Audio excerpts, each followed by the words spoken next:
রাজ্যে কাজ করলেও আমার যেহেতু এটা কর্মক্ষেত্র জন্মভূমি, আমি সেখান থেকে নির্বাচিত কাউন্সিলর, বিধায়ক, সাংসদ ইত্যাদি হয়েছে। 6টা-8টা বড় নির্বাচনে লড়লাম 2001 থেকে 2007। স্বাভাবিকভাবে এখানে ভারতীয় জনতা পার্টির সঙ্গে মানুষের মেলবন্ধনের ক্ষেত্রে অল্প কিছু ভূমিকা আমি গ্রহণ করেছি এবং তার ফলে এখানে বিজেপির যে বেস ছিল আমি আসার আগে, সেটা তো একটা বেস তৈরি হয়েছিল, 37% ভোট পেয়েছিল।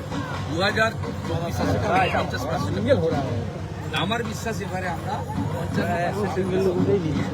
16টা আসনই। অনেকে এটা রাজনৈতিক মহলে বলা বলি করে যে এটা যে ভোটটা বাড়ছে র্যাপিডলি, তার একটা বড় কারণ হচ্ছে এটা শুভেন্দু অধিকারীর ভোট। আপনি কি মনে করেন শুভেন্দু অধিকারীর ভোট? বিজেপি ব্যক্তিবাদে বিশ্বাস করে না, বিজেপি নেশার ফার্স্ট মন্ত্রে বিশ্বাস করে, কিন্তু কাউকে না কাউকে মানুষকে জাগানোর কাজ করতে হয়, মানুষ দায় বিপদে পড়লে পাশে দাঁড়াতে হয়। প্রচুর অত্যাচারেরা করে এক শ্রেণীর মৌলবাদী লোকদের। সব মুসলমান খারাপ আমি কোনোদিন বলি না। এক্ষুনি তো আমার প্রতিদ্বন্দ্বী যিনি ছিলেন 16 সালে, কবির মোহাম্মদ সাহেব, হাত মেলালেন। রাজনৈতিক মত পার্থক্য থাকলেও আমার সঙ্গে ভদ্র সম্পর্ক আছে। এখানে তৃণমূলের চিটিংবাজ জঙ্গিদের হাতেই তৃণমূল নেতৃত্ব, তার মধ্যে আবার শিক্ষক আহমেদ সাহেব, তাকে আমি কখনোই ওই সুফিয়ান সাউদ্দিনের সঙ্গে এক পাতে ফেলব।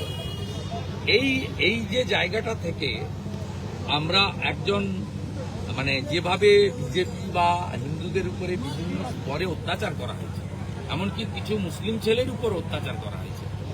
আমাদের এই রাজারাম চকে মাসুদকেও জেল খাটানো হয়েছে, আব্বাস বেগকে জেল খাটানো হয়েছে। সেক্ষেত্রে আমি তাদেরকে দ্রুততার সঙ্গে সাহায্য সহযোগিতা দিয়েছি। সেই কারণে এখানে কর্মীদের মধ্যে একটা জোশ আছে যে আমাদের সবকিছু চলে গেলেও আমাদের গোটা কাপড় আর নুন ভাতটা আমাদের জেলে গেলেও আমার বাড়ির লোক না খেয়ে থাকবে। শুভেন্দু আছে বা শুভেন্দু দাদা, এইটা বলা হচ্ছে যে এইটা একটা স্থানীয় স্তরে বা আঞ্চলিক স্তরে এদের ভালোবাসার ভরসার কিছুটা জায়গা আমি তৈরি করতে পেরেছি। সেই কারণে প্রত্যেকের মানসিকতাই কিন্তু বিজেপি, প্রত্যেকের নেতা নরেন্দ্র মোদী। সেইটা আর একটু এখানে গতি পেয়েছে এই শেল্টার বা বিশ্বাসটা দিতে পেরেছি বলে খানিকটা। তৃণমূলের সর্বোচ্চ নেত্রীকে আপনি যখন হারিয়েছেন নন্দীগ্রামে, তারপরে এই প্রার্থী বর্তমান প্রার্থী আপনাকে কতটা বেগ দিতে পারবে? তৃণমূলের সর্বোচ্চ নেত্রীকে আপনি সম্পর্কে ব্যক্তিগত আক্রমণ করা উচিত না, লড়াইটা রাজনৈতিক। কিন্তু তৃণমূল কংগ্রেসই 2021-এ যে উচ্চতায় নির্বাচনটা নিয়ে গেছিলেন, তারাই নিজেরাই এই নির্বাচনটাকে কোন জায়গায় নিয়ে গেছেন তারাই বলতে পারবেন, আমি বলতে পারবো। দেখুন, আমি প্রত্যেক বুথে যেতে পারিনি, রাজ্যে ঘুরতে হয়, ভবানীপুর আছে, আরও বিভিন্ন দায়িত্বের সঙ্গে কাজ করতে হয়, শ্রমিকদের সঙ্গে একসঙ্গে মিলে অনেক কাজ করতে হয়। আমাদের চার্জশিট ঘোষণা, সংকল্পপত্র ঘোষণা, প্রধানমন্ত্রীর কোনো সভা যাওয়া, অমিত শাহজির সভা অ্যাটেন্ড করা, যোগীজির সভা অ্যাটেন্ড করা, এইরকম বহু কর্মকাণ্ডে আমার দায়বদ্ধতা থাকে বিরোধী দলনেতা হিসেবে। তারপরেও আমি 17টা গ্রাম পঞ্চায়েতে এখানে কাজ করার সিদ্ধান্ত নিয়েছিলাম। সেই 17টা গ্রাম পঞ্চায়েতে আমি একবার করে আমার আবেদনটা পৌঁছে দিচ্ছি। এরা এক বাক্যে বলছে যান ভবানীপুরে, আমরা আপনার ভোটটা দেখে নেব। আর কারণ এই কদিন আগে এখানে 100 বছরের প্রাইমারি স্কুলের উদ্বোধন হয়েছে, সেখানে আমাকে পেয়েছে। তার কিছুদিন আগে দুর্গাপূজা হয়েছে, দুর্গাপূজা আমাকে পেয়েছে। নেতাজি সঙ্গের প্রোগ্রামে আমি কতবার এসেছি, অসংখ্যবার। অতএব নতুন করে যাদের নাম গোত্র পরিচয় নেই তারা এসে পরিচিতি দিক, অটোবায়োগ্রাফি জানা।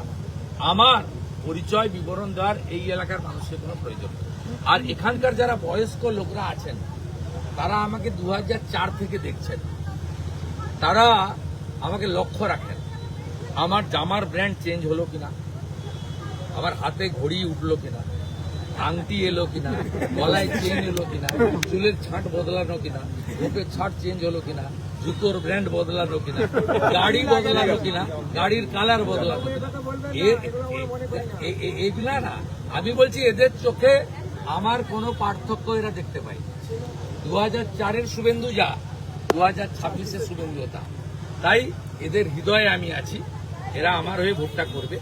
এবং নিশ্চিতভাবে ভারতীয় জনতা পার্টি শেষ বড় নির্বাচনে 8,200 ভোটে এগিয়েছিল, তার থেকেও বড় ব্যবধানে এখান থেকে বিজেপি জিতবে, শুভেন্দু নিমিত্ত মাত্র।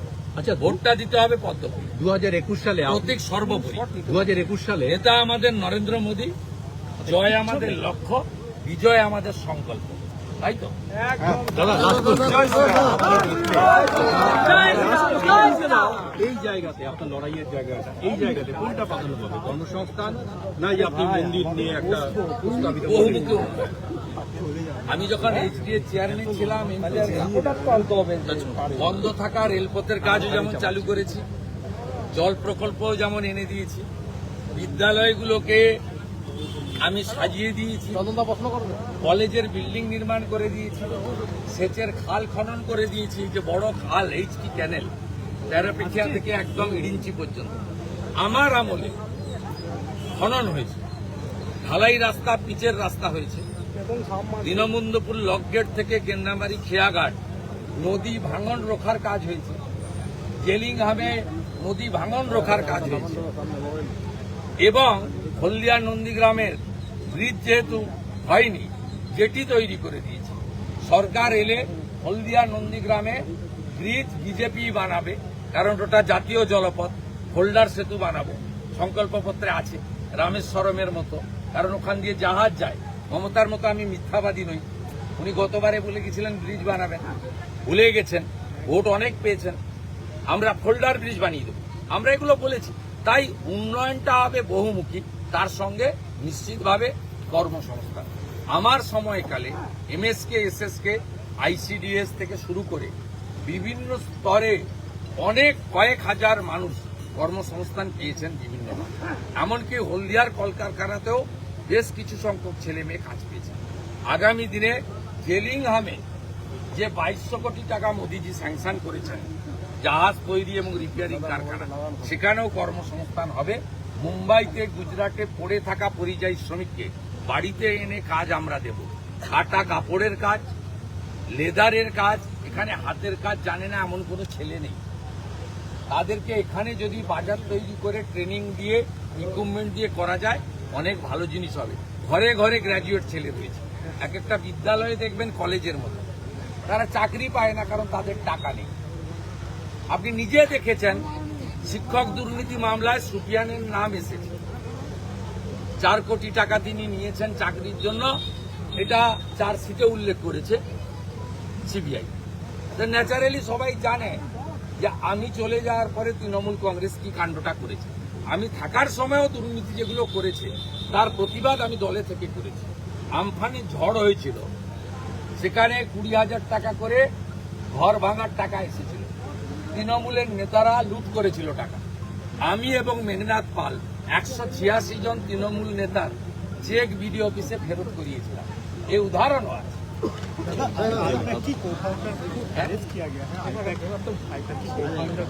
ক্যামেরাটা লাগান সামনে থেকে না अरेस्ट हुआ वो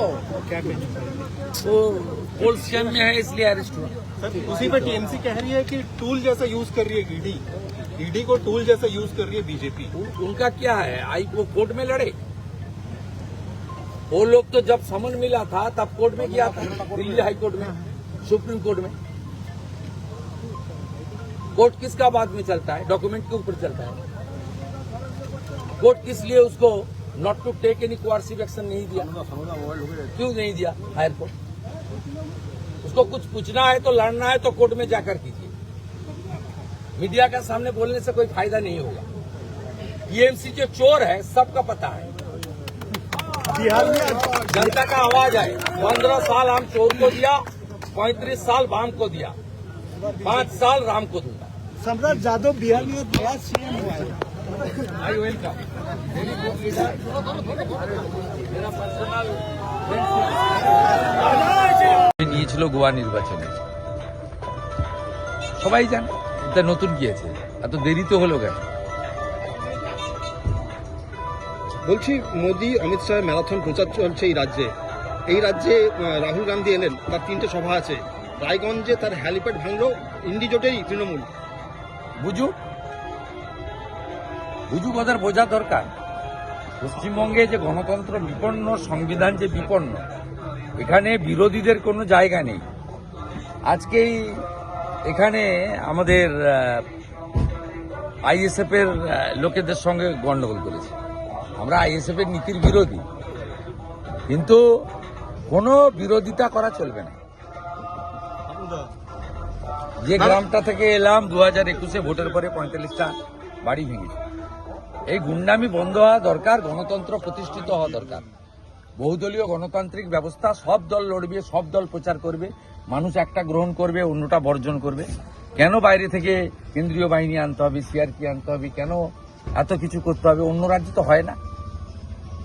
কদিন আগে কেরালায় ভোট হয়েছে, আসামে ভোট হয়েছে, পুদুচেরিতে ভোট হয়েছে, বিহারে এত বড় জয় হয়েছে এনডিএ বিজেপি 243-এ 202। একটাও আরজেডি কংগ্রেসের লোক বলেছে যে আমাদের পার্টি ভেঙে দিয়ে গেছে, ঘরছাড়া করেছে। এই কালচার পশ্চিমবঙ্গে শেষ হওয়া দরকার আছে। আমরা কথা দিতে পারি বিজেপি এলে, আমরা এখানে 23-এ পঞ্চায়েত জিতেছি নন্দীগ্রামে, কোথাও গোলমাল করতে দিইনি। 24-এ লোকসভায় জিতেছি, কোথাও গোলমাল করতে দিইনি। কেউ যদি অন্যায় করে তার জন্য থানা আছে, আইন আছে, বিএনএস আছে। কেন আইন হাতে তুলে নিতে হবে? কারণ বাড়ির কোনো ব্যক্তি তার রাজনৈতিক কাজের জন্য দোষী হতে পারেন। বাড়িতে থাকা বয়স্ক মা বাবা, তার স্ত্রী, তার কন্যা, তার ছোট ছোট বাচ্চা, পুত্র কন্যা, তারা তো কোনো অপরাধ করেনি, সে যে দলেরই হোক, যে ধর্মেরই হোক। এই যে সিস্টেমটা, এটা বন্ধ হওয়া দরকার আছে। দাদা, ভোটের মুখে ফের উত্তপ্ত বরানগর, বিজেপি কর্মীদের উপর হামলার অভিযোগ। হারছে তৃণমূল। প্রদীপ যেমন নেবার আগে দপ করে জ্বলে উঠে, সেই অবস্থা হয়েছে। বলি দাদা, ভোটের सर आईपैक के डायरेक्टर मनी लॉन्ड्रिंग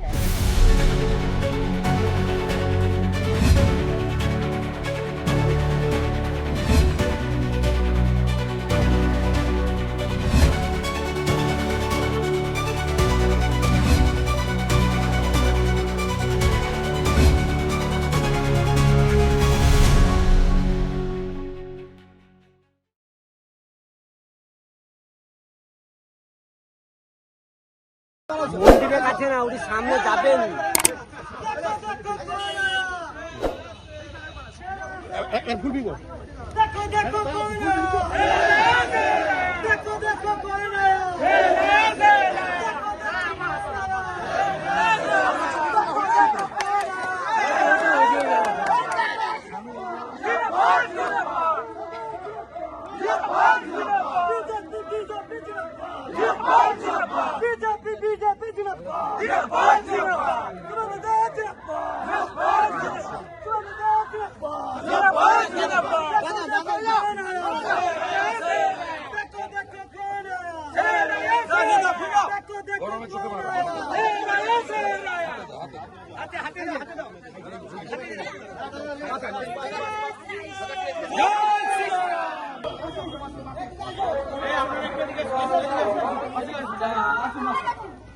এই অঞ্চলে হিন্দু গ্রাম আছে, মুসলিম গ্রাম আছে।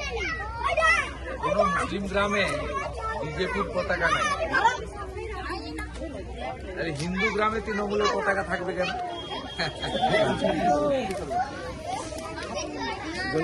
যদি ওখানের বুথে 100টা ভোট তৃণমূল পায়, হিন্দু বুথে কেন আপনারা 100টা ভোট ঠিক জায়গায় দিবেন না? একটু ভাবতে শিখুন সবাই। দেখুন না, মুসলিম ছেলেরাও আমাদের অনেক বেরিয়েছে এবারে, সব মুসলিম ছেলেও আমাদের সঙ্গে 20 জন বদলাচ্ছে হাওয়া। গতবারে তো আমাকে ঢুকতে দেয়, আর পিট দাঙ্গা, আপনাদের ক্ষতি হয়েছে, 45টা বাড়ি ভেঙেছে। এগুলো আমি ভুলিনি, আমি যা করার করব। সরকার হবে,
ভালো থাকবেন।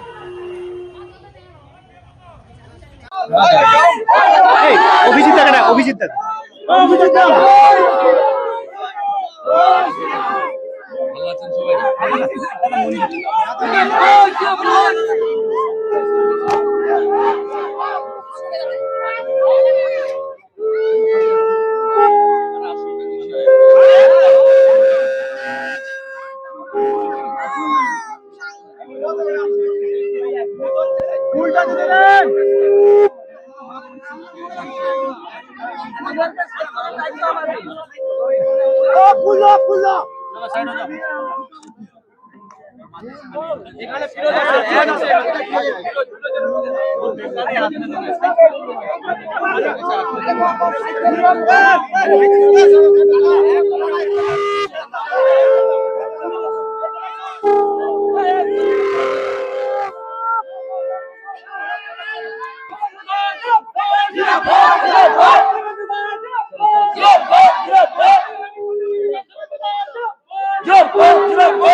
হ্যাঁ খেয়েছি, এখন তুমি রাখো।